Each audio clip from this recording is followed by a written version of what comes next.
Welcome to the You Can Man podcast, episode 25. I'm Josh. I'm Tim. And I'm Dave. And on this week's episode, do you really need a new car?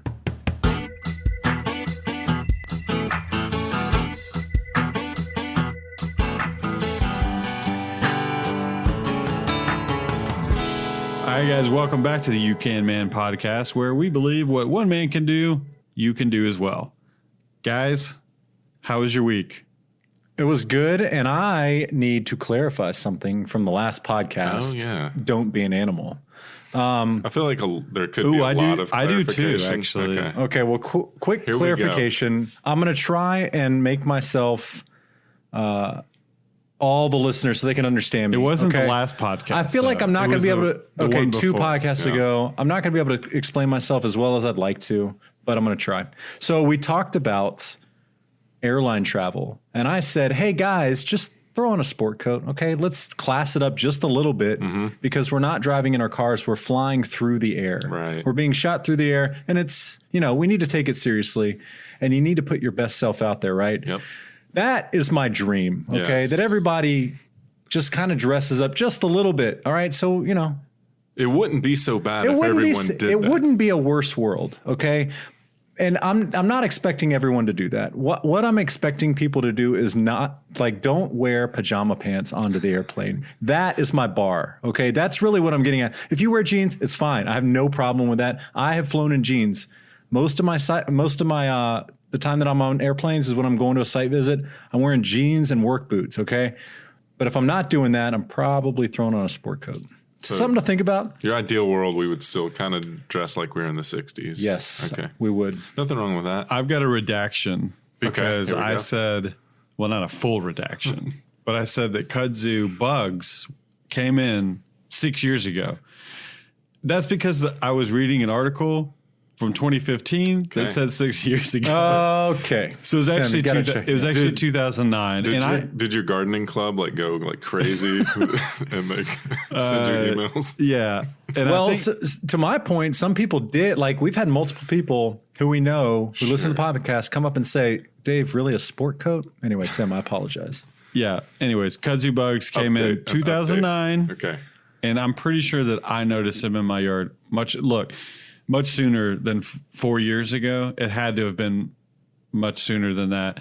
When you get to my age, our age, all the years just kind of They do. They flow bleed together. together. They bleed together. And when you think about, you're like, oh yeah, that was like 3 years ago, right? And you're like, no, that was 8. That was was a 8 years decade. ago.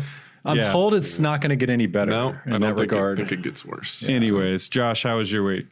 That was good. We kicked it off with a trip to the ER. I was going to say, you would describe that as a right. good week. Yeah, I mean it's fine. Everybody's okay. So yeah. Other than that, Yeah, so my older child jumping on the trampoline. So if you jump on the trampoline, someone's going to get hurt. for any amount of time, you're going to get injured. So he got a compression fracture of his femur, which sounds painful, and it was because he's super tough and he made noises I've never heard him make before, and he cried for 45 minutes. Yeah, that's And a bad day. he's previously broken the same leg Yeah. in a different spot, but same leg. So almost exactly 3 years ago, he broke his leg, but his tibia that time slipping on a blanket on a wood floor. Yikes. So Can you just he make up a plays different hard. story for him later about that? no, that's a good one. I mean, if we make him too crazy, then He fell down some stairs. DFACs might knock on the door and be like, "Why is this kid breaking his leg?" No, True. he plays hard, and He does play hard. So I've seen him. He goes full bore. so we did the whole 7 hours in the hospital thing. Got home at 1 a.m, but it's fine. He's already bounced back. And How many weeks did they say? 4 to 8 initially, 4 to 8 weeks initially. They said probably closer to 4 because he's so young. They heal super fast. That's And crazy because you texted me and you were like, "Yeah, I broke his femur." I was like, "That's a year. That's a year in a wheelchair. Yeah, and he's 4 already weeks. That's nothing." If man. you- does have the If you're full- our age, Yeah. Dave. Yeah, he has the full foot to hip cast. So he's limited mobility, but he's fine. He's getting See, around if you already. and I, if we broke a femur, there's going to be tons of other stuff that we that we broke or did something to. Yeah, in you're the going to be process broken in multiple spots. of breaking the femur. It's not just going to be the femur. Right. We're going to have like full body injuries. Yeah. Absolutely. So it probably would be a year recovery. Yeah. So other than that, it's been a good week. That was definitely our event for the week for sure. Nice. Should we just go ahead and get into the topic, guys? Let's do it. All right. So, do you really need that new car? Okay. So, what we're talking about, how many conversations have you guys had with somebody that's got an older car and it needs some kind of repair and they're thinking, I just don't know. Should I fix it? Tim, I've had that conversation with myself numerous times. Should I fix it? Should I just sell it? No less than a dozen. That Wow, is a dozen. super I've had it a common few times with other people. With other people, just like, well, it needs this. It might need a transmission, so I might as well just go ahead and get that new car. Now, I will say it's a certain demographic of people because typically because there's certain people that never encounter this situation because they're always buying new cars. Yes. They keep a car for 5 years, 4 or 5 years, and they get a new car. So they never have to wrestle with this decision. They're always just trading it in, getting a new car. Man, I kind of wish I did that. It sounds like fun. You would, Dave. I would, man. It'd be. So you have a nice car all the time. There's tons of facets to this. One being like purely like your future financial situation, which we can tap into a little bit. But let's talk about that initial conversation about get the repair versus get another car. Right. So if you're the person that maybe even if you do buy a new car, but you're going to drive it for a really long time, there does come a point where you have to decide, am I going to repair it or am I going to get a new car? Now, usually the argument is, well, if the repair costs what should we say? I mean, it's all subjective, but if it costs obviously as much as a car is worth, right, most of the time people are like, oh yeah, I'm just automatic just going to dump it. And we have differing opinions around the table here, but I actually just had a conversation with friends of mine, and they just replaced a transmission in a 2002 Honda Odyssey or something. It cost them like $2,000 to do this because I had somebody do it. I would do it myself, but I say that I probably would. You do a transmission, but I said, I think. You know what I mean? I've dropped the transmission in the Bronco. I don't know how many times. If you can afford to be out your car for however long that takes, you can do that. Yeah. But I told her, I was like, what car are you going to get? Because she's owned it for years and years and years, so she knows the background of the car. Sure. What car are you going to get for $2,000 that would be as reliable as that van is going to be, or now is, with a new transmission in it? You're going to be hard-pressed to find a car that would be reliable, because when you go to buy that used car that's $2,000, I mean, think about that. You're getting another 10 plus years out of that. Yeah, and repairs. You go to buy a $2,000. In my case, it's not true, but continue. If you buy a $2,000 used car, you don't know the history of that thing. No. It's going to be a pretty dumpy car at $2,000. Yes. All right, Dave. So you did some major work on a car and then it crapped out. Is that right? I did. Now I feel like I've been in almost all these situations before, and the one time I've been burned, I would say my biggest mistake that I made on a car. This wasn't really a mistake because I'd do it over again. But I had a car. I bought it for cash, and I don't know, maybe 3 months after I bought it, it was a 2006 Acura TL. Okay, and I bought it. It wasn't 10 years old because it's not 2016 yet, but it was an older car. Anyway, 3 months after I bought it, the transmission catastrophically fails on my way to work. And I replaced the transmission at the dealer, paid over $4,000. No, the dealership. Yeah, the dealership. Well, I got 2 quotes. I didn't get 3. I got 2. And the place down the street was $300 less than the dealership. And so I was like, dang. So I went with the dealer and I drove it for another 2 years. The transmission went out again for a second time. And at that point I was like, goodbye, Acura TL.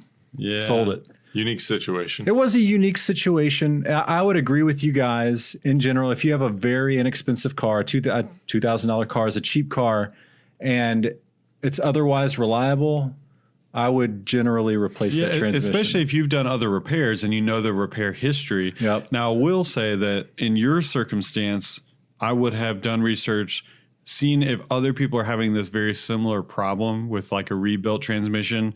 It might just be a really serious flaw in that transmission. So again, you're always hearing us say constantly, do your research, put in the time, go on the forums for your particular car and see, hey, and ask people, is this worth replacing? And people might be like, yeah, I replaced mine. Same thing happened 6 months down the road and I had to replace it again. So it might be just a normal flaw, or I don't know. What do you call that? I don't know. Fluke? Yeah. I think for me, a normal problem with that car. Yeah. If you do your research, you're generally going to be fine. I did do my research and I think I got burned twice, which that rarely happens. So in most cases, I think the three of us would recommend you should probably be fixing that car. Yeah, we're using the transmission as an example because that's one of the biggest ones. Yeah, one of the biggest like single part failures you can have on your car. Like as far as the engine's is the biggest, but that's very. I mean, they can be rare. Comparable, like just how sophisticated each one is, the transmission versus the engine. But transmissions, they go out. You know, they have a certain lifespan on most cars. On some cars, it seems like it's almost unlimited. But something like a Honda or a Toyota, the transmission goes out. Like those companies build pretty solid stuff. I know you said Acura. They're Honda, right? They are Honda, and they burned me, man. So, but I'm a Toyota guy, so that's all I can speak from experience. But so we're using transmissions because that's kind of the highest price point. So everybody's, you know, if you're thinking my transmission went out, got to get the new car. We're saying pay the $2,000 to $4,000 to get that transmission fixed, almost regardless of or make it a viable option. Yeah. Don't just discount that and be like, oh, no way I'm going to fix that. Right. We're saying that chances are good. The reason why you want to just dump it is because you emotionally want the new car. You want the new car. And I'll say it's not fun to spend $4,000 on a transmission. It's not a fun thing. It's more fun to go get a new car. It's like putting a roof on your house. Yeah, it's not a fun thing to buy, but it's generally it's the right financial decision. It's probably the right one. Because I mean, and that's where I come down is if you're going to spend even if it's $2,000 or $3,000 on an older car that you know the history of, why not? Why not at least make that a viable option? Yeah, sorry, I was definitely stumbling over my words, but that should be an option because the alternative, if you're just going to go get a new car, unless you just have tons of cash, like if you're flush with cash, that's great. You do what you want with that. But if you don't, and you're going to go like take on a payment for instance, or another payment because you're getting a newer car or an additional payment, you're going to burn through $3,000 within a calendar year, easy on a car payment. For sure. Your long-term financial outlook much different if you take on that new car. And obviously you guys have heard this before of like the longer I keep a paid off car, it's like if I'm that person that's going to have a car payment or would have a car payment, the longer I drive that car, it's like paying myself $400 a month to keep that car. Yeah. So you should be using that time to be socking away that amount. Hopefully you could do that towards the new car when you really do have to replace it. Yep. We're kind of getting into like financial advice. Well, I mean that's the plan, and that's the your overall well-being, your overall financial situation is going to have a much better outlook if you're not immediately going to get the new car if your older car needs a major repair. Exactly. And there's not a better feeling out there than driving a paid for car, particularly one. I mean, I've done it both ways where I bought, a car where I've had payments, and then I bought one where I paid cash. And when you're driving a car that's paid for, it just feels better. Yeah, for sure. Let's talk about, okay, so we talked about the big thing that's going to go bad, the transmission, but maybe more often what would happen is all these little things, these little sensors that are going out, right? And it's just one thing after another. Now, that's why, we at the You Can Man podcast are encouraging you to get out there and start doing these things yourself, because it doesn't make financial sense if every single time one of these little things, when I say little things, like I'm talking an O2 sensor goes out. Your check engine light comes on. You figure out it's an O2 sensor. Look, you can totally do that repair yourself. But if you're the guy that's just automatically going to say, I'm taking it to the mechanic. Light came on, mechanic. Exactly. Yeah. Then, yeah, when you have that car, you're going to start making decisions like, I need a new car based on that, because you're going to be shelling out every single time you take it to a mechanic. And so you've got to get in the habit of not making just take it to the mechanic your go-to. Your go-to needs to be, I'm going to look this up on YouTube. I'm going to look this up on the forums. And if you do that, then you'll likely be able to keep that car way longer. But that's a scenario like when one sensor goes out, then another sensor goes out, and then you're kind of hunting down problems. That's really when things get frustrating. Yep. I would say if you're anyone who owns a car that's more than, let's say, 3 or 4 years old, I would strongly encourage you to get an OBD reader that you can plug into your car. Anybody can buy these on Amazon, the same ones the mechanics use. If you want to get the cheap ones, they're not going to be as sophisticated as the ones that the mechanics use, but you can read the codes on your car. You buy it, off Amazon, $35 or whatever. They have the very cheap Bluetooth ones now that connect directly with your phone. Yeah, they can sync to your phone. So you connect it under the dash, like when you go get your missions, that same little slot. You plug it in, and that way you're kind of ahead of the curve, as where you're not immediately at the mechanic when a light comes on. That your first line of defense is kind of yourself, that you can plug this tool in, read that code, go look it up online for your car type, and a bunch of people on the internet, I guarantee you, have had the same problem, and they're going to be able to get you pretty close to solving that problem. And because otherwise, when the light comes on, you're going to the mechanic's going to tell you what's wrong. You're already in his driveway. You're already there. He's talking you into just leave your car here. I'll have that taken care of this afternoon or tomorrow. You can come pick it up. Right. And now you're out $400, and now your car is feeling like it's costing you a lot of money. But if you go buy this tool on the front end, at least you can kind of get a reading of what you're getting into. It's a great point, Josh. And two things that I have to say about that. Number one, it's interesting that you mentioned to buy a code reader, because I think that was one of the things that I recommended in a past podcast that should be in the toolkit. And you guys were like, what? Or we need to re-listen. Okay. If I didn't mention it, it's because you guys had jumped all over me, and I was like, well, I'm scratching the code reader off. Anyway, that was point number one. Point number two. I'd say the latter is to your now that to your podcast was the starter toolkit day. It was a starter toolkit for a car, because if you're driving an older car, if you have a code reader, I had lights that would come on those cars all the time, and a code reader would have been invaluable. Yeah. Although you can, I don't know if you mentioned it, Josh, but if you go up to AutoZone or anyone that I was going to mention that. They'll pull your codes for you for free. Tim, to your point, when you were mentioning these $500, these smaller repairs, $300 repairs, have you guys ever had a dollar figure in mind for a car where it's like, all right, if it's this much, this car, I'm pushing it off a cliff. Like, because for a repair. You know how you do like with dogs, like you look at the dog and you're like, okay, if it's over $800, right. Sorry, buddy. Okay, you're 15 years old. Yeah. I had a car that I did that with, and I was like, all right, if it's $500, then I'm not doing it anymore. And that had to have been a pretty dumpy car. It was a 1994 Ford Probe. That thing wasn't worth $500. It wasn't. It was really old, and it got to where there were 2 months in a row where I had like $387 repairs twice. So 4 different ones. Just think if you kept that, Dave. Okay, seriously, when is the last time that you've seen a 93, 94 Ford Probe? I see one about once a year. I see one about every 6 months, and I'm like, dang, what's up, buddy? I literally cannot remember the last time I saw one. Because Dave and I both owned Ford Probes. White ones. It's the coolest, most terrible car I've ever So whenever had. we see them, we shoot each other a text. Yeah, I missed the old Probe. It was a great car. It was a terrible car. It was a great car and a terrible car at the same time. Yeah.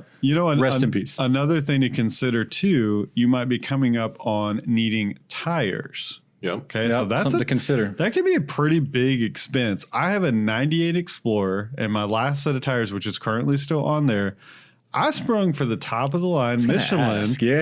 Because at the time I had 105, 110,000 miles on it, and I'm like, you know what? I'm going to take this thing to the full extent of these tires. And surely it wasn't 110. Maybe it had to have been more than that because I have 186,000 miles on it now. Same motor, same transmission, I might add. Under $4,000, bought it 2010. All right. Yeah. So there's a win right there. But tires, for sure.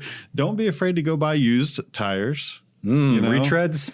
No, I'm not talking retreads. And in fact, I've bought a used tire from Discount Tires. So those of you in the country that don't have discount tires are pretty big. I think they're all over the country, but maybe they're not. Maybe they're the Chick-fil-A of car tires. Yeah, companies. they're really great. Always great customer service, always really great prices. Anyways, they will sometimes keep used Didn't tires know that. because someone will come in and they have the one tire that's got or like three tires I said that wrong. You get a cut in the sidewall and three you don't tires that are bad, Yeah. one that's great, and they're like, I want to replace all getting a new four, set, yeah. and they get a perfectly good one. So always ask your regular tire place, do you guys have any used tires? So you don't have to Yeah. go to the shady used tire place. Because what is that? What is don't that? know. I don't know. I don't know if Why they are still they- do. Do they still do that? It's because of the price point. I mean, that's all. Why it are they is. always so shady though? They just look. It's like I it's think it's weird. super low margin, high volume. Yeah, like, they're just trying to kinda take gotta be- advantage of people. Yeah, and be prepared. Like if you ever, because I have done that too on. I think I bought tires for a trailer or something like that, and I went to a used tire place. Be prepared to haggle. You've 'cause haggled for tires before? Yeah, I mean, like You can haggle on new because tires. Nice. well, think I've about never it. done They've that. got this inventory, and they were trying to get as much as they want out of it. It's not like they've got some like price list to go by because all the tires are varying tread life. Yep. Right? They might have found those tires. Sorry, So you're it's saying to 100% haggle on the profit. used tires. Yeah. I Okay, haggle that on makes new sense. tires. So if you're Yeah. not, what I'm trying to say is, Really? if you've never been to a used tire place and you're thinking about that as an option, Yes. be prepared to walk into a semi-shady situation Yep. where you're going to have to go back and forth with this It's guy like buying a car, which we're going to get to. about, hey, look, what you gonna give me these for? So Totally. All right, so let's get back to the decision. We've been talking about weighing your options. So now we're getting into like what's really driving the decision to buy this car. Most of us around this table are saying if you're going to tip that scale, it's basically because you probably want a new car. yeah, well, there's plenty of circumstances where you really legitimately need to dump this car. Sure. Yeah. So I get that. Or maybe like in your situation, you had a sedan, a Honda Accord, 3 kids in car seats. Oh, sure. That's not going to work. And there was nothing wrong with the Honda. The AC air the AC went But you out. gave up on life and said, I need a minivan. We had 3 across in the Honda Accord. We had to buy special car seats so they could all fit. Again, No, that's- this is first world It problems, is. guys. We did that in the 80s, right? But we don't do that anymore. It's funny hearing me say this. We just have this context in America, Yep. and I'm seriously complaining and got a different car because I had to put three car seats in a row in the back seat. You have better options, right? I mean, it's a little bit ridiculous. Have you guys ever seen the? There's a scale of the world income, right? Yeah. Right? How Americans stack up compared to the rest of the world. We are rich. Yeah. Okay. Absolutely. I'm talking base salary people. That's what I'm saying. Almost everyone that lives in America is in the top 1% of the world. So right. like, That's what I'm saying. all those 1% discussions kind of get different when we bring everyone else into the mix. Exactly. Yeah. But yes, this is a first world problem. But your situation, you were able to pay cash for a minivan. this is the society we live in. We have a driving society. So that's, I guess we should have said that on the front end that we fully realize that this is a luxury thing. that Tim, we're we get it. talking You're about. rich. You have 2 drivers and 3 cars. Okay. All right. Oh, anyways. So okay. it's not always a repair. It could be, look, we got 3 kids in car seats in the back. Yeah. of an Every Accord. situation's different, and you need to weigh all the. You need to weigh them heavily. Yeah. I think a lot of people, especially when the economy is really good and credits flowing freely, you're like, well, it's just $350. It's just $450 a month. I can swing that. So, but again, long-term financially, we're saying spend the money up front in almost all situations. Do your research, but just go ahead and spend the money up front on that repair, because it's probably just because you want a new car. Exactly. This plays into the entire mentality that we are trying to express in part with this podcast, that you need to stop having the go-to of, I'm going to call somebody else to do this, to then I'm going to do this. I'm going to take on the research and I'm going to figure this out. The mentality of just like, I'm just going to dump the car and just go get a new car is not the you can man mentality. It's not. It absolutely isn't. And Josh, go ahead. Yeah, I was just going to say, it kind of rubs me, at least, like, if you want a new car, go for it, baby. Like, if you can afford it, make it happen. But don't talk to me about it's because my car needed a transmission. Like, don't couch it in that. Like, if you just want a new car and your car might have been having some problems, it could be that. Again, it's subjective. I mean, if it's just the transmission. No, man. Hey, Josh, I'll go toe to toe with you, because when I bought, it wasn't a new car. I mean, it's 5 years old, but when I got rid of my TL after the second transmission, I wasn't replacing that transmission again. I wasn't going to do it. Sure. But that's a different situation. I get that. I was going to say there are situations where you do. Okay, look, the lady I was talking to, a good friend of mine, if her Honda Odyssey that I talked about, her van was when did they first start producing the Honda Odysseys? Like, somebody look it up. 93, I don't know. 93. Yeah. If it was a 93 and she needed it, I don't know. I mean, I'd probably say, yeah, probably not. Josh, I know what you're saying. If you're using as an excuse, you have a perfectly fine car, it just needs a new transmission, but you want a new car, and you're saying my car needs a new transmission, so I'm going to buy a new car. Obviously, I'm talking from experience, mostly of people I encounter. Right. Typically, that I'm just like, that car is newer than the car I drive. Go ahead and get it fixed and make it happen. Well, getting back to the you can man spirit, there's nothing better than fixing your own car with your own two hands and driving that car out of the garage or the driveway and going about your business, because you've saved a lot of money and you're back on the road. What's the most satisfying car repair you guys have done? Ooh. Like, biggest bang for your buck? All right. So for me, it was a 1998 Nissan Maxima. It's the best car I've ever driven because it saved my life, and made money on it with the insurance company. It needed a new, what was that part? I don't know what it was. It was something with like an O2. It was like a box. I replaced this. What was it? I can't think of the name. But anyway, I replaced this part on the car. The car was driving terribly. Like, it wouldn't accelerate. It just did the thing, right? Like it was shutting itself down. Like it was just shuddering when you would hit the accelerator. And throttle positioning sensor? It had to do with the throttle. The name, I'm just drawing a blank. But I replaced it. The part was like $80. It ran like a top until I got rear-ended and it got totaled. But it was great. I mean, it was inexpensive and got me back on the road. This is going to be super random, and again, I keep mentioning my Lexus and Toyota history, but they've just been solid cars. Old man cars. Literally haven't had to do major repairs on them. But when I had a 94 Explorer, my very first car, it had these bushings. They all have it. And if they're still around today, you can still hear them. They have these bushings that every little bump is just like, but you can hear them from inside the car, and they are outside the car. They're super loud, and they're kind of a bear to change. You got to have you got to put muscle into it. You got to get them up on jack stands. But once you change that bushing, then your car is silent, and that was like my favorite. Pretty satisfying. Repair.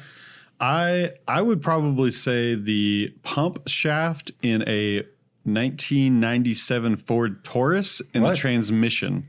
Transmission pump shaft had broken. Okay, so the car would not go anywhere. So when you got in it and, reverse, drive, nothing. And I was like, transmission's gone. Yep. It's completely gone. Anybody else would have just said that. Yes. No.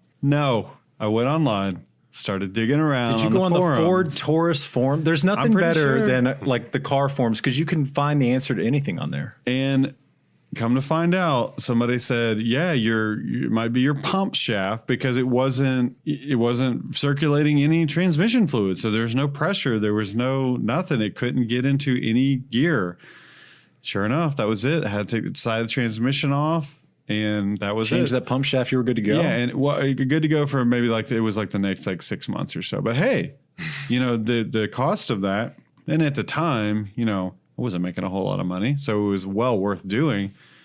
But I guess I look back at that and think a lot of people would have just said, "Screw this, dump in the car." But I got another 6 months out of it for doing a little bit of research. Yep.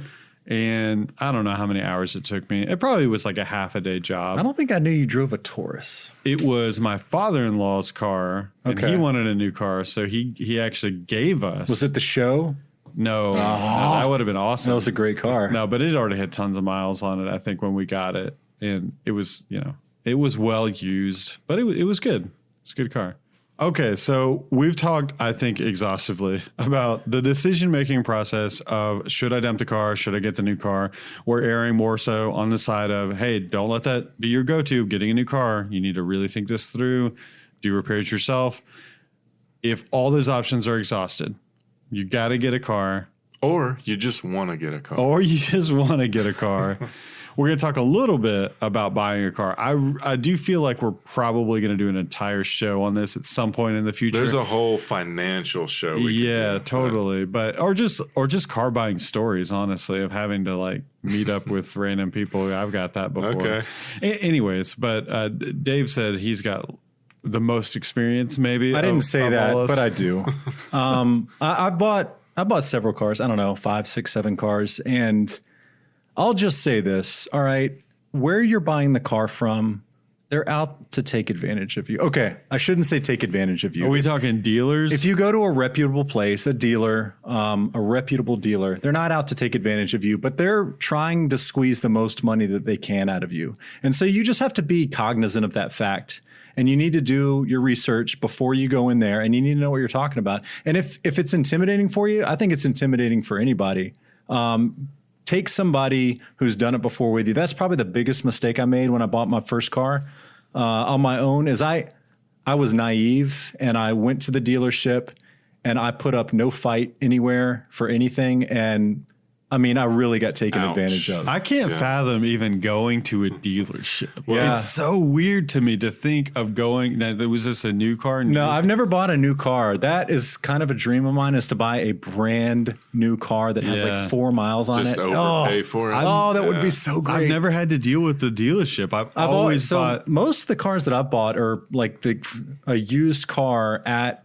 So I'll go to a Honda dealership and I'll be snooping around their used cars. That's how I've done it. Those are pretty solid as far as used car goes. They are. It's It's a good used car. About the ones that have 40 cars and there's 30 of them on the same strip in the rougher part of town. Those cars, I don't think are vetted. In those situations, in my experience, Carfax saved me. Yeah. They had rolled back the odometer. Mm-hmm. And so I pulled up the Carfax. I was driving a stick shift.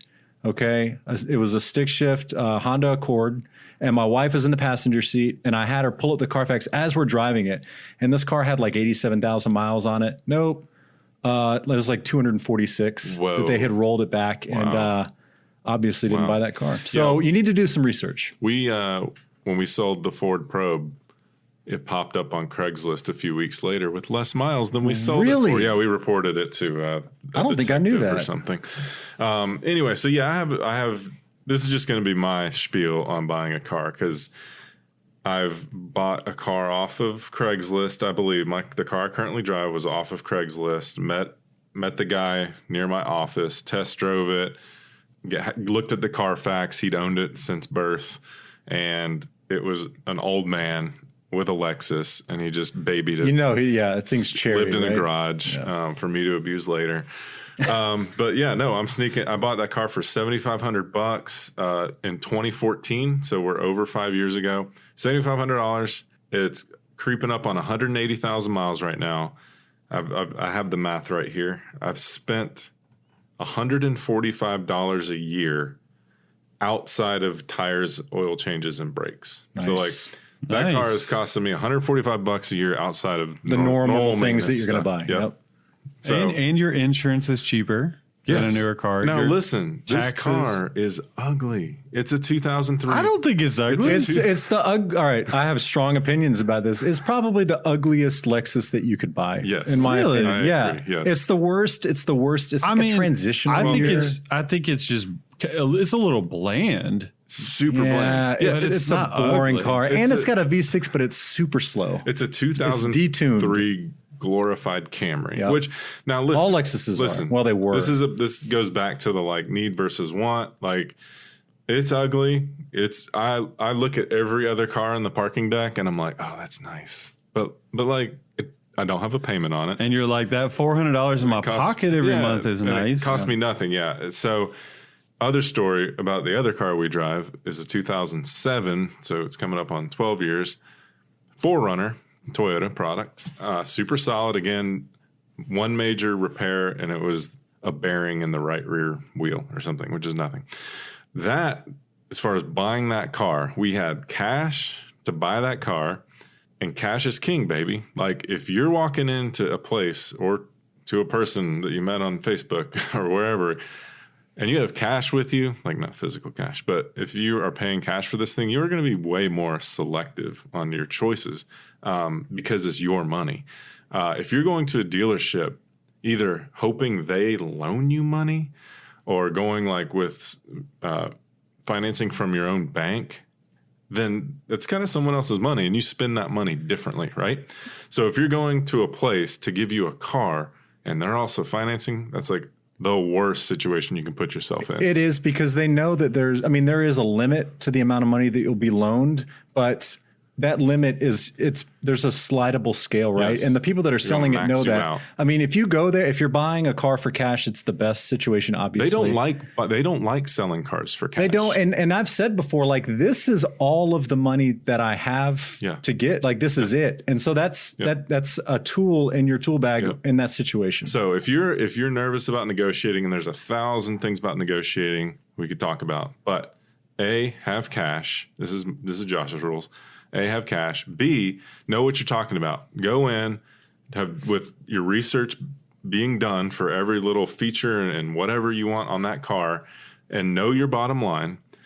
Go in to the dealership or whoever you're talking to and give them your price and don't move on it. Like that sounds hard, but have walk away power. Walk away power is, that's all the power because they don't want you to leave their lot under any circumstances. So the dealerships will try to grind you down by keeping you there all day and going back and forth with you. So what I did is I brought a printed stack off of Auto Trader of all these different 4Runners we wanted. I put the stack of papers on the table and I said, this is the amount I want to pay for this 4Runner. And he kind of chuckled at me and I said, I held up the stack of papers. I said, someone today is going to sell me a 4Runner at this price. Is it going to be you? Josh is playing hardball. I did. And I said, it was like 11 o'clock in the morning. I said, we're leaving at noon. So however you can make this work, the out the door price right here, let's make it happen. His manager came over, tried to like sweet talk me a little bit. I said, I'm going to tell him what I just told. I'm going to tell your manager what I just told you. Same story. We were out of there by noon. And you took the car with you? Yeah. Nice. It was the first one we went to for the day because it was our favorite one. And we just went there. So anyway, have walk-away power. We were willing to walk away. If he didn't want to sell that car at that price, we were going to go to the next dealership and make it happen. So anyway, that's what I got. Bring cash, do your research, have walk-away power. I've never had that experience at a dealer before. My philosophy is always buy used, pretty well used. From in a individual. shady situation. From a private seller. I Yeah. always tell people that whenever they're talking about, I don't know, I just think I'm just going to go to the dealership. I'm like, no, buy it from an individual. And a lot of people just buck against that. They're like, I don't want to do that. It's too weird. Like all the ins and outs of buying a car. It's not that difficult. It's not difficult at all. And at least you have somewhat of knowledge of the history of the car. Now, they could be totally lying to you. You can still get a Carfax. Yeah, you can get a Carfax, but I like to be able to read people and be able to decide for myself, are they shooting straight with me? And so far it's been great. Again, what goes into more of the, the you can man spirit mentality, when I'm thinking about a car. So I got this 1998 Explorer. I bought that knowing well and good that I'm going to have to do work to this thing. Sure. But I thought I had an Explorer before, 94 Explorer. And so I thought, I kind of know these vehicles and I've done work on them before. And so I've done my research and I know that these issues that this car is going to have that I can tackle. But it's only because I had that mentality of going into it, that I'm going to do these things to this car, right? So that informs all of my decisions when I'm buying a used car that may be a lot different than a lot of other people. Yeah. And our purchase of a 4Runner for cash was like, we researched that car for literally 2 years. It was the car we both wanted. We knew they were bulletproof as far as the drivetrain, and which it has been so far. Again, one wheel bearing. But, we're coming in on 160,000 miles on that thing. I've just done oil changes. That's it. Oil and tires. Solid purchase. Well, I think that we'll bring the conversation to a close. Let me real quick before What? my family or anyone else who knows me, I'm surprised you didn't catch me. I said I had a 94 Explorer as my first car. It was a 92. It's a 93. It was a 92. Oh, Okay. gosh. So, that could have really brought me down. I was too. totally going to say that, can't but I believe was I going to didn't say catch that. 93. But you had a 93 Pro. I did. 93 Pro, 92, Explorer. Yep, just wanted to clear that up. We need to post pictures of all our... We should. Every car we've ever driven. Our first cars, at least. I don't know if I had... Yeah, I probably I was going to do. ask you guys. Let's do it. I forgot to do it. I was going to do a rundown of all our cars. Maybe we'll do that in the future. Stay tuned on Insta. It's coming. Yeah, so we will most certainly be addressing the topic of cars again and buying cars and deciding whether or not to dump them or not. Yeah, and in the future. Send us your situation. Like if you have a similar situation, let us know. Or if you have a cool car negotiation story, or I repaired this myself, let us know. Or if you're buying a car and you don't know what you're doing, you don't know what to buy, you want some opinions. We have a lot of opinions, yeah, we do. Especially on cars. We'll give you Dave's cell phone. And yeah, you can just I'll be call happy him to talk directly. to anybody who. Listen, I love car shopping. I hate buying cars, but I love car shopping. Yeah. Anyways, and we've been talking a while about starting the Facebook group. So we have the Facebook page, but we don't have the group. And so I think that we're going to go ahead and just do that. That seems to be actually the most popular forum still, because Facebook was kind of waning there for a little while. Yeah. But apparently for Finding a podcasts, niche, yeah. it's still kind of the best way. So I think Let's do it. I think there's a lot of people out there, maybe if you're listening, that you're like, I don't really do Facebook. I have the account. Well, maybe you just log on just to interact with You Can Man listeners. So like Dave. we're going to go ahead and start that group. It may be pretty small at the beginning, but hey, it'll give you an outlet to be able to ask those questions. Yeah, straight up. I've got this issue with this car and I got to decide, do I dump it? Do I keep it? So we will get that up here shortly. All right. We will be back after the break. Dave has our segment this week. Dave, like I always say, it better be good. I'm bringing it tonight. Get All ready. right, we'll be back. This episode is sponsored by 1776 United. 1776 United is a patriotic and historically inspired lifestyle brand. They make the best patriotic shirts and apparel on the market today. I personally own many of their products, and if you want to don patriotic gear without looking gaudy, check them out on Instagram, Facebook, and at 1776united.com. All right, guys, Dave's bonus segment for the week is Take it away. all right. So this week I am debuting the first of a 3-part series. Everybody get excited. This segment is not called Blade Banter. Okay, we're not calling it Blade Banter. That's not what it's called. Is that a thing? I was I trying don't to think. get it. I was trying to think of a name, right, for my segment, and I was like, Knife Chat? That's stupid. Okay, Knife Corner? No. And then I was like, ooh, we'll do some alliteration. Blade Banter. I was like, that's great. Yeah? And then I was thinking, that sounds familiar. And Why didn't you call it things that will cut you? Maybe we'll call it that. Or I will. All cut I know you. is it's not called Blade Banter, okay? Because there's an online knife retailer. They also have a brick and mortar store, I think, in Utah. But it's a really great company. But they put a lot of good. They have a good marketing department. They put a lot of good YouTube videos out there, and they have a YouTube series called Knife Banter. Mm-hmm. Okay, so this is not called Blade Banter. That's not what I'm calling it. It's not knife banter. Well, it's not Knife Banter. It's So also you're just not. going to refer to it it's not as- Blade Banter. It's not Blade Banter. Okay. So, I don't want to infringe on their intellectual property, which I'm not doing because we're not calling it Blade Banter. Knife nuggets. Knife Nuggets. So this is the first of a 3-part series. Tonight, everybody get excited. We are talking about the most common pocket knife locks. Okay? And I'm going to rank I can't them. wait, Dave. It's going to be so informative. So there's more than one. There's more than one. Okay. Well, we're going to talk about 5 of them. Okay. Whoa. We're going to go real quick. And I'm going to Do you go. have the official names? I do.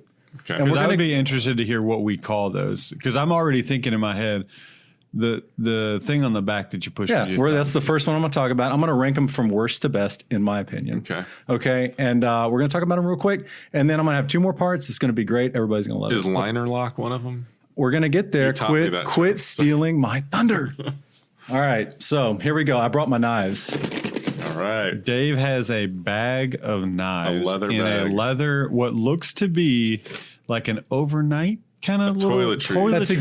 That's exactly what it is. I actually live out of one of these. Literally, I live out of one, like with my toothbrush and everything in it. In your house. In your In my house. house, in my Okay. home. You just plan on bugging out whenever? I'm just always ready to go. No, it just sits on. It contains everything. I don't Doesn't have it to go get like moldy and stuff? It does look like it sits on your counter. Yeah, I clean it off every once in a while. But for tonight, I don't have anything to I got a lot of blades. Okay, I don't have a great thing to transport them in, and so I saw that and I was like, ooh, and so I dumped everything out of it, and here we are. So the first knife lock that we're going to talk about, Tim already mentioned it. It's called the back lock. The back lock. Or a lock back. Okay. The one knife we're not talking about is a slip joint, which is like what your grandpa had. He'd open up the blade and it did not lock open. Okay. It was like kind of friction, held That's open the by one friction. you would cut your finger on all the time. Well, when that's you a close Swiss it. Army knife. What did I it's just call that? The grandpa. Yeah, it's a grandpa knife. Friction? What'd you call it? It's called a slip joint. Slip. Okay. So we're not going to talk about that one. The first one we're going to talk about is the back lock. Okay. And this is the one that Tim was thinking about. It has a little button, a little tab Yeah. on the spine of the knife. Depression. Yeah. So this is probably the, I don't gotta know be for- the most common. I don't know no? for sure, but it's probably the oldest Oldest locking. technology. Yeah, locking blade. This my grandfather carried a knife just like this. It has a lock on the back that you press it down, depress it, and the blade. Then you can close it. But it locks. So these knives are locking open. That's the first knife as a back lock. That's ranked Dave's number 5. Currently brandishing a blade at us all. Yeah. Well, I'm gonna pass it around the that a table. Let's pass it Spyderco? around. It's a Spyderco. There you go. Ooh, I like how you pass the knife, Nice. Dave. That's Okay. how you hand a knife off. Yeah. With the blade. Careful, that thing's wicked sharp. I like that. Thumb. We'll talk about that on the next episode. Okay. all I've right, got sorry. look. I got a lot of things I could talk about. right, that I'm here not we gonna Keep go into. going with it. Okay. Dave. The next one. So again, we're ranking them in my opinion. Okay, from worst to best. So we got lock. Back lock. Back lock. Okay, the next one up is a liner lock. You know what? This should probably be number 5 because I hate liner locks. Okay, so what this is, it's really hard to explain these things through a that's podcast. what mine is. Everybody is familiar with these who knows pocket knives. These are the most common ones out there these days. Because they're the cheapest. They're very cheap. It's a more modern design, and there's a bar inside the handle of the knife that you push over to close the blade. It's a liner in kind the of knife. in the belly of the handle. Right. And we're going to look, I'm going to make Tim post pictures of all these blades. Well, we have to. I mean, trying to describe these is So that's the gonna be line. difficult. That's the liner lock. And if you go into a gas station and you buy a knife for $5, it's probably a I'm liner actually lock. interested to know what the other ones are because pretty much the ones that you just showed are the only ones that I know about. Okay. Well, the next one is similar to a liner lock. It's Yeah, way this better. feels weak. It's really The it's liner not- lock. Yeah. Okay. So there are YouTube videos out there that test the strength of locks. Mm-hmm. Right. The liner lock I think was the weakest one. Mm. Okay. Next up, very similar. So the next 3 are kind of the premium locks. These are the nice ones. I'm excited. Next one up is a frame lock. Okay, it's similar to the liner lock, but it's Functions the similarly. it's the frame of the knife Okay. that moves over. So the outer meat It's one of the sides of the handle. Yeah. Okay, this is called a frame lock. It's very similar to a liner lock, but it's much more secure. It's durable. Much more secure. Oh, that is stout. Yeah, see, that's way more Your knife solid. moves so nicely. Yeah, they're nice. Wow. They're nice blades, baby. I don't even want to know how much you got in here. Well, I'm not going to tell you because it's embarrassing. It's more than a car. Not really. So that's the frame lock. Okay, so again, we're getting into the top 3. These are the nice ones. These are the nice locks. Frame lock. Very nice. Next one up. This is a proprietary lock. It's called the Axis lock. Okay, and what I like about this lock on this knife is everybody knows how to use it. When you hand somebody a liner lock who doesn't know knives for some reason, Oh, yeah. they can never decipher how to close this knife. They can't close a liner lock. I don't really get it, but for some reason, it's just not intuitive. The Axis lock is an intuitive lock to close. And Tim, I'm going to hand it to you. I'm going out on a limb, and I want you to close this knife for me. Okay. It's the Axis lock. Okay, Tim's trying to close. Yeah. All right, so you just look at it and you know how it works. So for our listeners, it basically has a little button that you push down. it has it's a bar that you slide back. Yeah, and but it closes if you're the looking at it blade. from one side, it kind of just looks like a little button that you slide down. Okay, I've seen these before. Hand me that back. The reason I like this, again, is there's like no resistance on the blade. You can flip it open. You can flip it closed. It's just real. Wow. It snaps back. Is this, so you said proprietary. Is this the only company that does this? All right, so they held a patent on they've it. sold the and I technology. think the patent ran out probably. And Oh my gosh. nobody else does it as well as they do. That's impressive. I like that. Yeah, So- and that's all one hand. You know, was it the line lock? The liner lock. I feel like you've got to use another hand to close that. I can whereas- close all of these one-handed. The top 3 are easily closed with one hand. Yeah.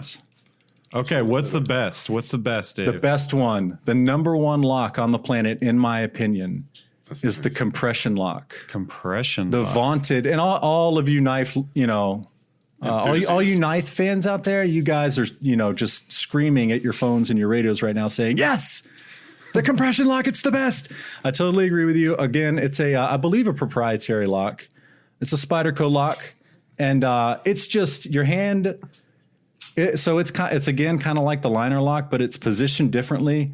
It's on the back. It's on the back of the blade, on the back of the handle. And when you close it, your hand is just completely out of the way of the blade. Yeah, I do like that. It's very intuitive to use, and it's the This best is a one. serious knife. okay. So that is the compression lock. Now, by strength standards, is this the strongest? I believe the compression lock was the strongest. The Axis lock may have been. I can't remember which one was the. They're all you can stand on all of them. So you could like drive it into a tree and stand on it. Wow. Nice. Yeah. That's amazing. All right, Dave, that was very informative. So that's part 1. Okay. I'm looking forward to part 2 on and future 3. podcasts. Stay tuned because I got 2 more coming. Okay, and again, you're calling this It's called Not Knife. It's not called not- Blade Banter. Not Blade Banter. It's not Blade Banter. okay. Artist formerly known as Blade Banter. That's right. Okay. All right, guys, that's going to wrap up this week's show. As always, check out our show notes at youcanman.com. Check out our Facebook page and soon to be Facebook group page and our Instagram page. We will catch you next time.